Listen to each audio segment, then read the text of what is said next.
అందరికీ నమస్కారం అండి. లక్ష్మీ పార్వతి గారు లోకేష్ బాబు గారి గురించి చాలా ఎక్కువ మాట్లాడుతుంది.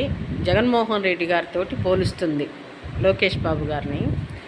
అసలు నక్కకి నాగలోకానికి అంత తేడా ఉందమ్మా.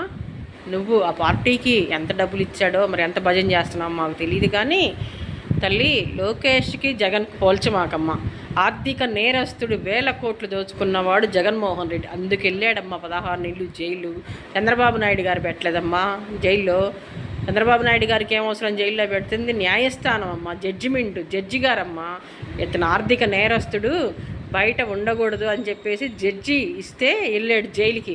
ముందు తెలుసుకో, నీ రచన నీ నీ అంతా మైండ్ కూడా దొబ్బినట్టుంది నీకు. ఆ పార్టీలోకి వెళ్ళాక నువ్వు ట్రైనింగ్ పొంది ఆ స్లిప్పు చదివేటప్పుడు చంద్రబాబు నాయుడు జైల్లో వేసింది జడ్జి గారు. ఆర్థిక నేరస్తుడు, ప్రజల సొమ్ము దోచుకున్నందుకు వేశారమ్మా. ఒకటి, భువనమ్మ గురించి మాట్లాడితే మాత్రం ఊరుకునేదే లేదు. భువనమ్మ రాయలసీమ అంటే నాకు ఇష్టం, నాకు రాయలసీమ మా అత్తగారు ఊరంటే ఇష్టం అని చెప్పింది. అత్తగారిని ఎలా గౌరవించాలో, ఆడపడుచుని ఎలా గౌరవించాలో ఆమెకు బాగా తెలుసు. ముందు నువ్వు అసలు అత్తింట్లో కాపురం చేసి వచ్చావా? వీరగంధం సుబ్బారావు గారికి నీ వయసును చూసి నేను గౌరవిస్తున్నాను లక్ష్మీ పార్వతి గారు.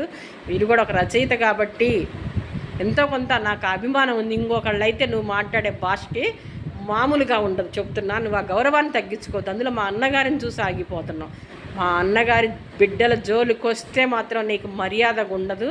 నువ్వు మాట్లాడేటప్పుడు జాగ్రత్తగా మాట్లాడటం నేర్చుకో. ఫస్ట్ ఇంట్లో మా తోడుకోడళ్ళని, ఆడబిడ్డలని ఇంటికి రానివ్వదా. నువ్వు బాగా కాపురం చేసి బాగా ఎలగబెట్టి వచ్చావు ఎన్టీఆర్ దగ్గరికి.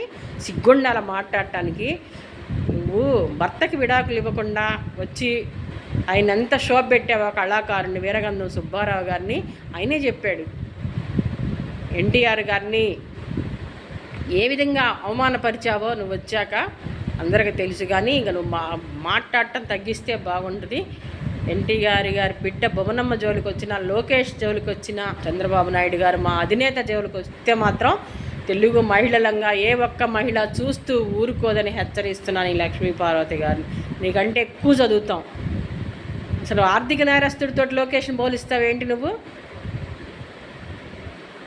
పోల్చ మాకు. విజయమ్మకి శుభాకాంక్షలు చెప్తే తప్ప, విజయమ్మ ఎవరు? మా నాయకుడు ఫ్రెండ్ భార్య. అంటే ఎవరికి లోకేష్కి అమ్మ లాంటిది చెప్పాడు. తప్పేంటి? మీకెటు చెప్పడం చేత కాదు పుట్టినరోజు శుభాకాంక్షలు. ఎవరైనా ఏ పార్టీ వాళ్ళైనా బాగుండాలా, పుట్టినరోజు అయినా శుభాకాంక్షలు చెబుతాం. ఎవరైనా చనిపోయినా వాళ్ళ ఇంటికి వెళ్ళి పలకరిస్తాం. రాజశేఖర్ రెడ్డి గారు చనిపోయినప్పుడు మేము ఎంత బాధపడ్డామో తెలుగుదేశం పార్టీ వాళ్ళు. మీ నాయకుడు సీఎం కావాలని సంతకాలు పెట్టించుకున్నాడు. ఇది మీ నాయకుడు లక్ష్యం. అసలు అతని గురించి మాట్లాడాలన్నా మాకు చిరాకు. కానీ నువ్వు నోరు మూసుకొని కూర్చో ఇంట్లో, బాగుంటుంది. ఎన్టీఆర్ పరువుది మాకు తల్లి. ఇంకా బయటకు వచ్చి వాగితే నీ దిష్టి బొమ్మలు తగలేస్తాం, నీ ఇల్లు కూడా ముట్టడిస్తాం. అది